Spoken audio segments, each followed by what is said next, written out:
சோனாக்குருவியோட வீடும் அவங்க அம்மாவோட வீடும் ஒரே காட்டுக்குள்ளதான் இருந்தது. இருந்தாலும் சோனாக்குருவியோட வீடு ஒரு மூலையிலேயும் அவங்க அம்மாவோட வீடு இன்னொரு மூலையிலையும் இருந்துச்சு. ஒரு நாள் தன்னோட அம்மாவுக்கு உடம்பு சரியில்லைங்கிற செய்தியை கேட்ட சோனாக்குருவி அவங்களுக்காக கிச்சடி தயார் பண்ணுச்சு. பியூட்டி, பாட்டிக்கு உடம்பு சரியில்லையா, இந்த டப்பாவில கிச்சடி வச்சிருக்க, இத கொண்டு போய் உங்க பாட்டி கிட்ட கொடுத்துட்டு வா. அம்மா, இந்த டப்பாவை பாட்டி கிட்ட கொடுத்துட்டு இன்னைக்கு ராத்திரி அங்கேயே தங்கிட்டு நாளைக்கு காலையில வரவா? அம்மா அம்மா, நானும் பாட்டி வீட்டுக்கு போறேன். நானும் பாட்டிய பார்க்கணும். குக்கு, நீ எதுக்காக நான் எங்க போனாலும் என் கூடவே வரணும்னு ஆசைப்படுற? அம்மா, இவ வேண்டாம்மா, நான் மட்டும் போயிட்டு வரேன். இங்க பாரு பியூட்டி, பாட்டிக்கு உடம்பு சரியில்லை. இந்த நிலைமையில உங்க 2 பேரையும் அவங்களால மேய்க்க முடியாது. அதனால இந்த கிச்சடியை கொடுத்துட்டு நீங்க 2 பேரும் திரும்பி வந்துடுங்க. அம்மா இப்படி சொன்ன உடனே பியூட்டியும் குக்குவும் அந்த கிச்சடி டப்பாவை தூக்கிட்டு தங்களுடைய பாட்டி வீட்டை நோக்கி பறந்து போனாங்க. இப்படி பறந்து போன இவங்கள வழியில ஒரு இடத்துல காலுக்காகவும் கொடிக்காகவும் தடுத்து நிறுத்தினாங்க. ஏய் பியூட்டி, இந்த டப்பாவுல என்ன இருக்கு? இந்த டப்பாவுல கிச்சடி இருக்கு. எங்க பாட்டிக்கு உடம்பு சரியில்லை, அதனால எங்க அம்மா கிச்சடி செஞ்சு பாட்டி கிட்ட கொடுத்துட்டு வர சொன்னாங்க. பியூட்டி, கோரிக்கை கூட தான் 2 நாளா உடம்பு சரியில்லை. அந்த விஷயம் உனக்கு தெரியுமா? இந்த விஷயம் எனக்கு தெரிஞ்சு என்ன ஆக போகுது? உங்க மனைவியை நீங்க தான் கவனிச்சுக்கணும். சரி, அதெல்லாம் இருக்கட்டும். உங்க பாட்டி வீடு எங்க இருக்கு தெரியுமா? இங்க இருந்து ரொம்ப தூரத்துல இருக்கு. அவ்வளவு தூரம் நீங்க பறந்து போனீங்கன்னா உங்க உடம்பு ரொம்ப களைச்சி போயிடும். உங்க அம்மாவுக்கு உங்க மேல கொஞ்சம் கூட அக்கறையே இல்ல. அதனாலதான் உங்ககிட்ட இந்த கிச்சடி டப்பாவை கொடுத்து விட்டு இருக்கு. ஆமாம் பியூட்டி, உங்க அம்மாவை மாதிரி எங்களால உங்க மேல அக்கறை இல்லாம நடந்துக்க முடியாது. இந்த டப்பாவை எங்க கிட்ட கொடுத்துட்டு போங்க. நாங்க கொண்டு போய் உங்க பாட்டி கிட்ட கொடுத்துடுறோம். நீங்க பத்திரமா வீட்டுக்கு போங்க. காலங்கள், நீங்க எங்க மேல வச்ச அன்புக்கு ரொம்ப நன்றி. கொஞ்சம் வழியை விடுங்க. இந்த டப்பாவை நாங்களே கொண்டு போய் எங்க பாட்டி கிட்ட கொடுத்துட்டு அவங்கள பார்த்துட்டு வரோம். காலுஜி, இந்த காலத்து பசங்க நாம நல்ல விஷயம் சொன்னா காதுலயே வாங்க மாட்டாங்க. சொல்ல வேண்டிய விதத்துல சொன்னாதான் அவங்களுக்கு புரியும். இப்படி சொன்ன கோரிக்காகவும் தாவி போய் அந்த கிச்சடி டப்பாவை தாம் பக்கம் எடுத்துக்கிச்சு. இங்க பாருங்க, ஒழுங்கு மரியாதையா வீட்டுக்கு போய் சேருங்க. இந்த கிச்சடியை கொண்டு போய் உங்க பாட்டி கிட்ட நாங்க கொடுத்துறோம். இப்படி சொல்லிட்டு காங்கள் 2 பேரும் அந்த கிச்சடி டப்பாவை தூக்கிட்டு அங்க இருந்து பறந்து போயிட்டாங்க. உடனே என்ன செய்யறதுன்னு தெரியாத பியூட்டியும் கொக்கும் அங்கேயே உட்காந்து அழ ஆரம்பிச்சாங்க.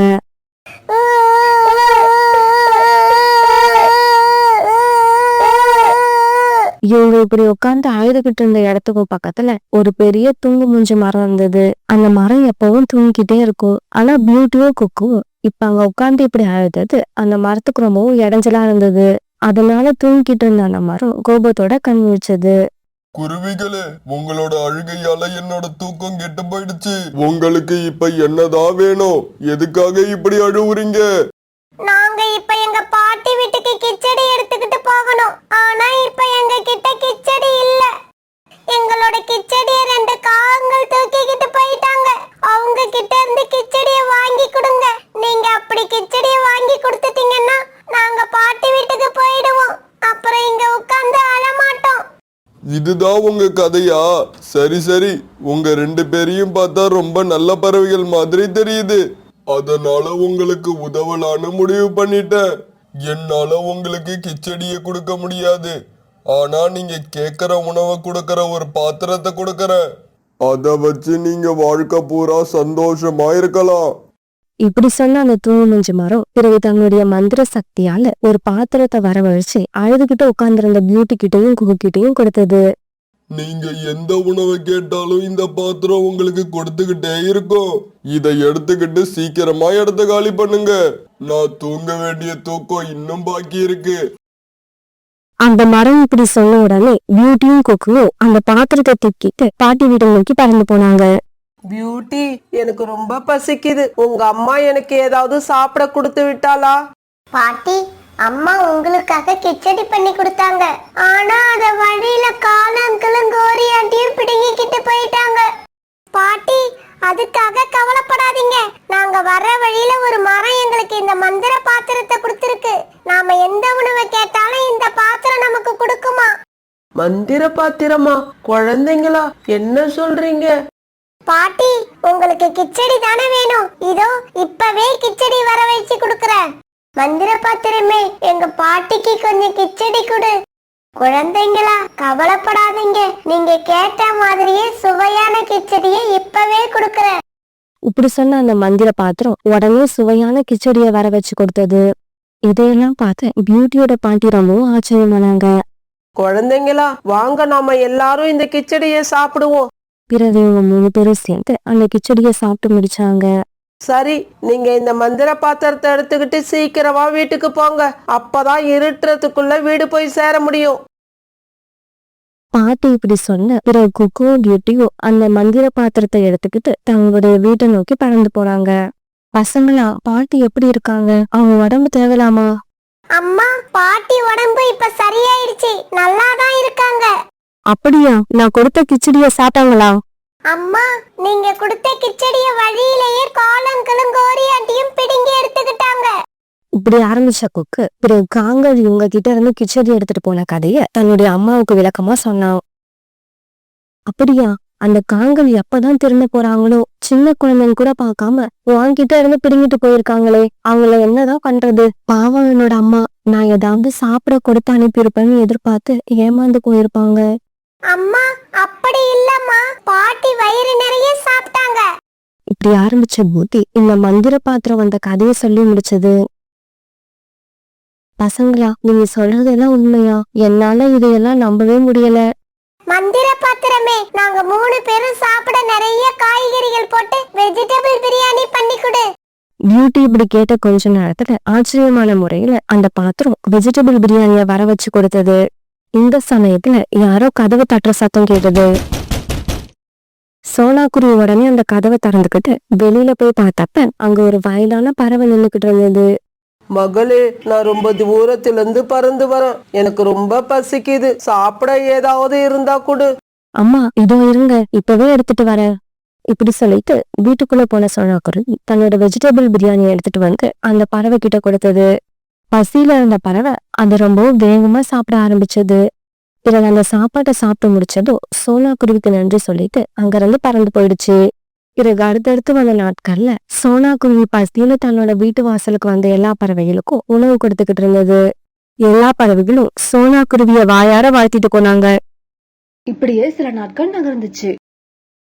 காலுஜி, அந்த சோனா குருவி கிட்ட ஏதோ மந்திர பாத்திரம் கிடைச்சிருக்கான். அதை வச்சுக்கிட்டு வாழ தெரியாத சோனா வர்றவங்க போறவங்களுக்கெல்லாம் சாப்பாடு போட்டுக்கிட்டு இருக்குதான். கோரி, நான் இப்பவே மாறுவேஷம் போட்டுக்கிட்டு சோனா குருவியோட வீட்டுக்கு போறேன். அந்த மந்திர பாத்திரம் அதுக்கு எங்க இருந்து கிடைச்சதுங்கிற ரகசியத்தை தெரிஞ்சுக்கிட்டு வரேன். இப்படி சொன்ன காலுக்காகவும் உடனே வீட்டை விட்டு வெளியில பறந்து போச்சு. வீட்டை விட்டு வெளியில போன காலுக்காகவும் ஒரு இடத்துல மாறு வேடம் போட்டு தன்னுடைய தோற்றத்தை வயசான காகம் மாதிரி ஆக்கிக்கிச்சு. பிறகு காலுக்காகவும் சோனாக்குருவியோட வீட்டுக்கு போச்சு. குருவி, நான் ரொம்ப பசியா இருக்கேன். எனக்கு வயசானதால என்னால உணவு தேட முடியல. உங்ககிட்ட சாப்பிட ஏதாவது இருந்தா எனக்கு கொடு. ஐயா, இதோ ஒரு நிமிஷத்துல உங்களுக்கு சாப்பாடு கொண்டு வரேன். இப்படி சொல்லிட்டு சோனாக்குருவி வீட்டுக்குள்ள போச்சு. ஆனா சோனாக்குருவி என்ன செய்யுதுன்னு பாக்கறதுக்காக காலுக்காக சோனாக்குருவி பின்னாலேயே வீட்டுக்குள்ள போயிடுச்சு. அம்மா, அம்மா, இந்த தாத்தா வீட்டுக்குள்ள வந்துட்டாரு. பரவாயில்ல பியூட்டி, வெளியில வெயில் அதிகமா இருக்கிறதால வீட்டுக்குள்ள வந்திருப்பாரு. இப்படி சொன்ன சோனாக்குருவி பிறகு அந்த மந்திர பாத்திரத்துல இருந்து உணவு வர வச்சது. இது எல்லாத்தையும் பாத்துக்கிட்டு இருந்த காலுக்காகவும் பிறகு இப்படி பேச ஆரம்பிச்சது. குருவி, இந்த பாத்திரத்துல இருந்து நீ உணவு வரவழைக்கிறத பார்க்க ரொம்பவும் அற்புதமாயிருக்கு. இந்த பாத்திரம் உனக்கு எப்படி கிடைச்சது? காலுக்காக இப்படி கேட்ட உடனே சோனாக்குருவி இந்த பாத்திரம் தனக்கு எப்படி கிடைச்சதுங்கிற விவரத்தை காலுக்காகத்துக்கிட்ட சொல்லுச்சு. இதையெல்லாம் கேட்டுக்கிட்ட காலுக்காகவும் பிறகு அந்த சாப்பாடை எடுத்துக்கிட்டு அங்கிருந்து பறந்து போயிடுச்சு. கோரி, அந்த மந்திர பாத்திரம் சோனா குருவிக்கு எப்படி கிடைச்சதுங்கிற விவரத்தை தெரிஞ்சுக்கிட்டேன். நாமளும் நாளைக்கு அந்த தூங்கு மூஞ்சி மரத்துக்கிட்ட போறோம். சோனா குருவி வீட்டுல இருக்கிற மாதிரி ஒரு மந்திர பாத்திரத்தை வாங்குறோம். இப்படி பேசிக்கிட்ட காங்கள் 2 பேரும் பிறகு அந்த சாப்பாட்டை சந்தோஷமா சாப்பிட்டாங்க. பிறகு மறுநாள் காலையில காங்கள் 2 பேரும் அந்த தூங்குமூஞ்சி மரம் இருக்கிற இடத்துக்கு போனாங்க. அங்க போன இவங்க அந்த தூங்குமூஞ்சி மரம் எழுந்திருக்கிற மாதிரி சத்தம் போட்டு கத்த ஆரம்பிச்சாங்க. இவங்க சத்தத்தை கேட்ட அந்த தூங்குமூஞ்சி மரம் கோபத்தோட கண் திறந்து பார்த்தது. காகங்களே, யார் நீங்க? எதுக்காக இங்க வந்து கத்திக்கிட்டு இருக்கீங்க?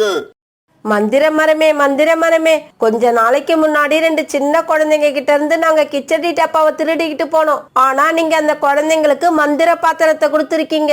அதே மாதிரி ஒரு மந்திர பாத்திரம் எங்களுக்கு வேணும். அதை கொடுத்துட்டீங்கன்னா உங்களை தொல்லையே பண்ண மாட்டோம். நீங்க நிம்மதியா தூங்கலாம்.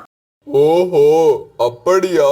அந்த குழந்தைங்க கிட்ட இருந்து கிச்சடி டப்பாவை பிடுங்கிக்கிட்டு போனது நீங்க தானா? ஆமா மரமே, ஆமா. அப்படி ஒரு காரியத்தை செஞ்சது நாங்க தான். எங்களை தவிர வேற யாரும் இப்படி பண்ண மாட்டாங்க. அப்படியா? இதோ உங்களுக்கு தேவையானதை இப்பவே கொடுக்கறேன். இப்படி சொன்ன அந்த மரம் தன்னுடைய மந்திர சக்தியால ஒரு தடிமனான கம்பை வர வச்சது. காலுஜி, நாம மந்திர பாத்திரம் தானே கேட்டோம். இந்த மரம் என்ன ஒரு கம்பை வரவழைச்சு கொடுக்குது? கோரி, மந்திர பாத்திரத்தை கொடுத்தா என்ன, மந்திர கம்பை கொடுத்தா என்ன, நமக்கு தேவையான சாப்பாட்டை கொடுத்தா சரிதான். உங்களுக்கு தேவையானதை இதோ இப்பவே கொடுக்கறேன். அந்த மரம் இப்படி சொன்ன உடனே அந்த மந்திர கம்பு காங்கள் 2 பேரையும் அடிக்க ஆரம்பிச்சது. ஐயோ அம்மா, வலிக்குது. காலுஜி, என்ன இது? கம்பு நம்மள அடிக்குது. வேண்டாம் வேண்டாம், எங்களுக்கு எதுவும் வேண்டாம். எங்களை உயிரோட விட்டுடுங்க. நாங்க இந்த இடத்த விட்டு ஓடிடுறோம். காகங்களே, சின்ன குழந்தைங்கன்னு கூட பார்க்காம அவங்க கிட்ட இருந்து கிச்சடி டப்பாவை பிடுங்கிட்டு போன உங்களுக்கு இதுதான் தண்டனை. கொஞ்ச நேரம் இப்படி அந்த மந்திர கம்பு கிட்ட அடி வாங்கின காங்கள் 2 பேரும் பிறகு அங்கிருந்து தப்பிச்சு பறந்து போனாங்க. ஆனா அந்த மந்திர கம்பு அவங்கள விடவே இல்லை. விரட்டி விரட்டி அடிச்சுக்கிட்டே போச்சு. எங்களை அடிக்காதீங்க, எங்களை அடிக்காதீங்க. இதுக்கப்புறம் நாங்க யாரையும் ஏமாத்த மாட்டோம். ஆமா, இனிமே நாங்க குறுக்கு வழியில போக மாட்டோம். நேர்மையான வழியில நடக்கிறோம். எங்களை மன்னிச்சிருங்க, எங்களை மன்னிச்சிருங்க. காங்கள் இப்படி மன்னிப்பு கேட்டதுக்கு அப்புறம் அந்த மந்திர கம்பு மறைஞ்சு போயிடுச்சு. காங்கள் 2 பேரும் உயிர் தப்புனா போதும்னு அந்த காட்டை விட்டு வேற காட்டை நோக்கி பறந்து போயிட்டாங்க. மேற்கு தொடர்ச்சி மலைக்கு அடியில இருந்த அடர்த்தியான காடு அது. அந்த காட்டுல இருந்த நிறைய பறவைகள் சோம்பேறித்தனமா இல்லாம அவங்களுக்கு இருந்த நிலத்துல விவசாயம் பண்ணிக்கிட்டு இருந்தாங்க. சோனாக்குருவி அதே மாதிரி தனக்குன்னு இருந்த கொஞ்ச நிலத்துல இந்த தடவை சோளம் பயிர் பண்ணியிருந்தது. சோனாக்குருவி நல்ல உழைப்பாளி. அதனால தன்னோட வயல்ல விளைஞ்சிருந்த சோள பயிரை ரொம்பவும் கண்ணும் கருத்துவா பாத்துக்குச்சு. செடிகளுக்கு தேவைப்படுற நேரத்துல தண்ணீர் கொண்டு வந்து ஊத்தும். மாசத்துக்கு ஒரு தடவை வயல்ல விளைஞ்சி வர தேவையில்லாத களைகளை அகற்றி தன்னோட வயலை சுத்தமா வச்சுக்கும். இப்படி சோனாக்குருவி 6 மாசமா தன்னோட வயல்ல ரொம்பவும் கஷ்டப்பட்டு வேலை செஞ்சதுக்கு பலனா இப்ப அதோட வயல்ல சோளம் நல்லா விளைஞ்சு வந்திருந்தது. ஒரு நாள் காலையில சோனாக்குருவி அருமையா விளைஞ்சிருந்த தன்னோட வயலுக்கு வருது. சோன பயிருக்கு ஏதாவது நோய் வந்திருக்கான்னு கவனமா பாத்துக்கிட்டு இருந்தது. அந்த சமயத்துல ரீட்டா கிளி அங்க வேகமா பறந்து வந்தது. சோனா சோனா, உன்னோட வயல்ல இருந்து நான் ஒரு சோளத்தை பறிச்சு எடுத்துக்கிட்டு போலாமா? என் பையன் மிட்டு சோளம் சாப்பிடணும்னு ரொம்ப ஆசைப்படுறான். ரீட்டா, இதுக்கு நீ என்ன கேட்கணும்னு அவசியமே இல்லை. நீ தாராளமா எடுத்துக்கிட்டு போகலாம். உடனே ரீட்டா கிளி ஒரு சோள பயிரை பிடிச்சு எடுத்துக்கிட்டு தன்னோட வீட்டுக்கு பறந்து போச்சு. ரீட்டா கிளி இப்படி ஒரு சோளத்தை எடுத்துட்டு போறத பார்த்த கோரிக்காகும் ரீட்டா கிளியை தடுத்து நிறுத்துச்சு. ரீட்டா ரீட்டா, இவ்வளவு அவசரமா எங்க பறந்து போற? கோரி, என்னோட பையன் மிட்டு சோளம் சாப்பிடணும்னு ஆசைப்பட்டான். அதனாலதான் சோனாக்குருவி வயல்ல இருந்து ஒரு சோளத்தை எடுத்துக்கிட்டு போறேன். சோளத்தை பார்த்த கோரிக்காகத்துக்கு இப்ப அதை எப்படியாவது சாப்பிடணும்னு ஆசை வந்துடுச்சு. ரீட்டா, உன் பையன் மிட்டு வீட்டுல இருக்கான்னு சொன்ன. அவன் என்னடானா இங்க யார் கூடவா விளையாண்டுகிட்டு இருக்கான்? கோரிக்காக இப்படி சொன்ன உடனே ரீட்டா கிளிக்கு ரொம்ப ஆச்சரியமா இருந்தது. உடனே அது பின்னால திரும்பி பார்த்துச்சு. அந்த சமயம் பார்த்து சோளத்தை எடுத்துக்கிட்டு கோரிக்காக அந்த இடத்த விட்டு பறந்து போச்சு. கோரி கோரி, நில்லு. அந்த சோளத்தை எடுத்துக்கிட்டு போகாத. அது என்னோட குழந்தைக்காக நான் வாங்கிட்டு வந்தது. ஆனா கோரி ரீட்டா கிளி சொன்னது எதையும் காதுல வாங்காம பறந்து போய்கிட்டே இருந்தது. இப்படி அந்த சோளத்தை எடுத்துக்கிட்டு தன்னோட வீட்டுக்கு போன கோரிக்காகவும் வீட்டுல போய் உட்கார்ந்து அந்த சோளத்தை முழுசா சாப்பிட்டு முடிச்சது. கோரி, நான் ஒருத்தன் இங்க பசியில இருக்கும்போது நீ மட்டுமே அந்த சோளத்தை சாப்பிட்டு முடிச்சா அதுக்கு என்ன அர்த்தம்? தெரியல. நான் ரொம்ப பசியில இருக்கேன்னு அர்த்தம். காலுஜி, நானே இந்த ரீட்டா கிளிய ரொம்பவும் கஷ்டப்பட்டு ஏமாத்தி இந்த சோளத்தை எடுத்துக்கிட்டு வந்தேன். அதை எப்படி நான் உங்க கூட பங்கு போட்டுக்க முடியும்? இந்த சமயத்துல கோரிக்காக வீட்டு கதவை யாரோ தட்ட சத்தம் கேட்டது. காலுஜி, ரீட்டா கிளி தான் வந்திருக்குன்னு நினைக்கிறேன். கோரி, நீ இங்கேயே இரு. நான் வெளியில போய் ரீட்டா கிளிய ஒரு மிரட்டிட்டு வரேன். கோரி, கதவை தோற. என்னோட சோளத்தை நீ எடுத்துக்கிட்டு வந்தது பெரிய தப்பு. சீக்கிரமா அந்த சோளத்தை என்கிட்ட திருப்பி கொடு. இந்த சமயத்துல காலுக்காக கையில ஒரு பெரிய கம்போட வீட்டை விட்டு வெளியே வந்துச்சு. இங்க பாரு ரீட்டா, இப்ப நீயா இந்த இடத்த காலி பண்றியா இல்ல உன்னை இந்த கம்பால அடிச்சு விரட்டணுமா? இங்க பாரு காலு, என்ன அடிக்காத. உன்னோட மனைவி கோரி என்கிட்ட இருந்து ஒரு சோளத்தை வலுக்கட்டாயமா பிடுங்கி எடுத்துக்கிட்டு வந்துடுச்சு. ரீட்டா, குழந்தைங்களுக்கு எதிரில் ஏதாவது சாப்பிட்ற பொருளை வச்சிருந்தா அவங்களுக்கு அது மேல ஆசை வரதான் செய்யும். இதையெல்லாம் ஒரு குறைன்னு சொல்றதுக்கு எங்க வீட்டுக்கு வேற வந்துட்டியா? போய் வேற வேலை ஏதாவது இருந்தா பாரு. காலுக்காக இப்படி சொல்ல பயந்து போன ரீட்டாக்கினி அந்த இடத்த விட்டு பறந்து போயிடுச்சு. காலுஜி, நீங்க எனக்கு இந்த மாதிரி சப்போர்ட் பண்ற வரைக்கும் எனக்கு கவலையே கிடையாது. யார்கிட்ட இருந்தும் எதை வேணாலும் நான் எடுத்துக்கிட்டு வருவேன். என்னை யாரும் எதிர்த்து கேள்வி கேட்கவே முடியாது. மறுநாள் பொழுது விடிஞ்சிச்சு. பிறகு மறுநாள் காலையில ரீட்டாக்கிளி மறுபடியும் சோனாக்குருவியோட வயலுக்கு வந்துருச்சு. சோனா, நீ நேத்து எனக்கு கொடுத்த சோளத்தை போற வழியிலேயே கோரிக்காக தட்டி பறிச்சு எடுத்துக்கிட்டு ஓடிடுச்சு. ரீட்டா, அந்த காகங்களோட இயல்பே அதுதான். அவங்க கண்ணுல ஒரு பொருள் பாட்டுடுச்சுன்னா அது அவங்களுக்கே சொந்தமாகணும்னு ஆசைப்படுவாங்க. நீ இந்த சோளத்தை எடுத்துக்கிட்டு போய் உன் பையன் விட்டுக்கிட்ட கொடு. இப்படி சொன்ன சோனாக்குருவி ஒரு சோளத்தை பறிச்சு ரீட்டாக்கிளி கிட்ட கொடுத்தது. பிறகு அந்த சோளத்தை எடுத்துக்கிட்ட ரீட்டாக்கிளி தன்னோட வீட்டை நோக்கி பறந்து போச்சு. ரீட்டாக்கிளி இப்படி சோளத்தை எடுத்துட்டு போறத இன்னைக்கும் நதியில உட்கார்ந்திருந்த கோரிக்காகவும் பார்த்துடுச்சு. ரீட்டா, இங்க வா, உன்கிட்ட ஒரு முக்கியமான விஷயம் சொல்லணும். கோரிக்காக இப்படி கூப்பிட்டது காதுல விழுந்தாலும் ரீட்டாக்கிளி அங்க நிக்கவே இல்லை. தன்னோட வீட்டை நோக்கி வேகமா பறந்து போச்சு. இத கவனிச்ச கோரிக்காகும் பிறகு ரீட்டாக்கிளிய வேகமா விரட்ட ஆரம்பிச்சது. ரீட்டாக்கிளி முன்னால பறந்து போக கோரிக்காகும் அதை விரட்டிக்கிட்டே பின்னால பறந்து போச்சு. இப்படி பறந்து போன ரீட்டாக்கிளி கோரிக்காகத்துக்கிட்ட இருந்து தப்பிக்கிறதுக்காக ஒரு அடர்த்தியான காட்டுக்குள்ள பறந்து போச்சு. இருந்தாலும் கோரிக்காக விடவே இல்லை. எப்படியாவது ரீட்டாக்கிளி கிட்ட இருந்து அந்த சோளத்தை வாங்கியே தீரணும்னு முடிவு பண்ணி ரீட்டாக்கிளி பின்னாடியே பறந்து போச்சு. பிறகு கொஞ்ச நேரத்துல கோரிக்காக ரீட்டாக்கிளிய ரொம்பவும் நெருங்கிடுச்சு. அதை பார்த்து பயந்து போன ரீட்டாக்கிளி கீழே விழுந்து கிடந்த ஒரு பெரிய மரத்துல இருந்த ஓட்டைக்குள்ள போய் மறைஞ்சு உட்காந்துக்குச்சு. உடனே கோரிக்காக அந்த மரத்துக்கும் பக்கத்துல போய் உட்கார்ந்தது. இங்க பாரு ரீட்டா, நீ என்கிட்ட இருந்து எப்படியும் தப்பிக்க முடியாது. இன்னைக்கு நீ வச்சிருக்கிற சோளத்தை நான் தான் சாப்பிடுவேன். அதை யாராலும் மாத்த முடியாது. இப்படி சொன்ன கோரிக்காவும் பிறகு அந்த மரத்துல இருந்த ஓட்டைக்குள்ள போறதுக்கு முயற்சி பண்ணுச்சு. இப்படி போன கோரிக்காகத்தால அந்த மரத்துக்குள்ள கொஞ்ச தூரம் தான் போக முடிஞ்சது. அதுக்கு மேல போக முடியல. அதனால பிறகு வெளியில வர முயற்சி பண்ணுச்சு. ஆனா கோரிக்காகத்தால இப்ப வெளியிலயும் வர முடியல. பாவம் கோரிக்காகும் உள்ளேயும் போக முடியாம வெளியிலயும் வர முடியாம அந்த மரத்துக்குள்ள மாட்டிக்கிட்டு தவிச்சுது. இதே சமயத்துல அந்த மரத்துக்குள்ள போன ரீட்டாக்கிளி இன்னொரு பக்கமும் வெளியில வந்துருச்சு. இப்படி வெளியில வந்த ரீட்டாக்கிளி கோரிக்காகத்துக்கிட்ட வந்து உட்கார்ந்துச்சு. என்ன கோரி, இந்த சோளத்தை தானே சாப்பிட வந்த? இந்தா, இதோ இங்கேதான் வச்சிருக்கேன், வந்து எடுத்துக்க. ரீட்டா, தயவு செய்து என்ன காப்பாத்து. என்னால உள்ளேயும் போக முடியல, வெளியிலயும் வர முடியல. நான் ரொம்ப கஷ்டப்படுறேன். கோரி, தப்பு பண்ணனவங்க எல்லாம் என்னைக்காவது ஒரு நாள் கஷ்டப்பட்டு தான் ஆகணும். அதை யாராலையும் மாத்த முடியாது. ரீட்டா, தயவு செய்து அப்படியெல்லாம் சொல்லாத. என்னோட வாழை பிடிச்சி வெளிப்பக்கமா இழு. அப்பதான் என்னால வெளியில வர முடியும். வாழை பிடிச்சி உன்னை வெளியில இழுக்கணுமா? இதோ அந்த வாள்லயே 4 போடு போடுறேன். இப்படி சொன்ன ரீட்டாக்கிளி பிறகு கீழே கடந்த ஒரு கம்பை எடுத்து கோரிக்காகத்தோட வாழை அடிக்க ஆரம்பிச்சது. ஐயோ அம்மா, அடிக்காத ரீட்டா, என்ன அடிக்காத. வாள் ரொம்ப வலிக்குது, என்னால தாங்க முடியல. இப்ப தெரியுதா அடுத்தவங்க கஷ்டம்? நான் நேத்து எவ்வளவு கஷ்டப்பட்டு அந்த சோளத்தை சோனா கிட்ட இருந்து வாங்கிக்கிட்டு வந்தேன். அதை ரொம்ப ஈஸியா என்னை ஏமாத்திட்டு நீ எடுத்துக்கிட்டு போனல்ல, அதுக்கான தண்டனை தான் இது. இப்படி சொன்ன ரீட்டாக்கிளி மறுபடியும் கோரிக்காகத்தோட வாழை அடிக்க ஆரம்பிச்சது. சோனா, கோரியை எங்கேயாவது பாத்தியா? காலையில வீட்டை விட்டு கிளம்பி வந்த கோரி இன்னும் வீட்டுக்கு வரல. காலண்ணா, நான் கோரியக்காவை பார்க்கவே இல்லை. இன்னும் சொல்ல போனா நான் காலையில இருந்து இந்த வயலை விட்டு வெளியிலேயே வரல. இவங்க இப்படி பேசிக்கிட்டு இருக்கும் போது புறா சோனாக்குருவியோட வயலுக்கு வந்துச்சு. புறா, நீயாவது என்னோட மனைவி கோரியை எங்கேயாவது பாத்தியா? ரொம்ப நேரமா கோரி வீட்டுக்கே வரல.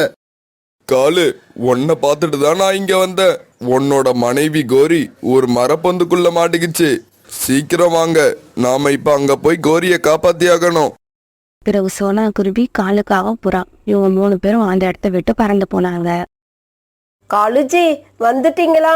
எனக்கு தெரியும் நீங்க எப்படியும் என்ன காப்பாத்த இந்த இடத்துக்கு வந்துருவீங்கன்னு நினைச்சேன். அதே மாதிரி வந்துட்டீங்க. கோரி அக்கா, அழாம இருங்க. நாங்க உங்களை எப்படியாவது இந்த மரத்துல இருந்து வெளியில எடுத்துடுறோம். பிறகு காலுக்காகன் தன்னோட முழு பலத்தையும் திரட்டி கோரிக்காகத்தை பிடிச்சு இழுக்க ஆரம்பிச்சது. காலுக்காக இப்படி இழுக்க இழுக்க கோரிக்காகம் கொஞ்சம் கொஞ்சமா அந்த மரத்தை விட்டு வெளியே வர ஆரம்பிச்சது. ஆனா கோரிக்காகம் அந்த மரத்தை விட்டு முழுசா வெளியே வர நேரத்துல கோரிக்காகத்தோட வால் காலுக்காகத்தோட கையோட வந்துருச்சு. இப்ப கோரிக்காகம் வால் இல்லாம பரிதாபமா நின்னுகிட்டு இருந்தது. வாளு வாளு என்னோட வாளு, எனக்கு அழகே என்னோட வாளு தான். இப்ப அந்த வாள் என்கிட்ட இல்லாம போயிடுச்சு. கோரிக்காக இப்படி அழுத்ததை பார்த்துட்டு அங்க இருந்த சோனா குருவி, புறா, ரீட்டா கிளி இவங்க எல்லாரும் சிரிக்க ஆரம்பிச்சாங்க.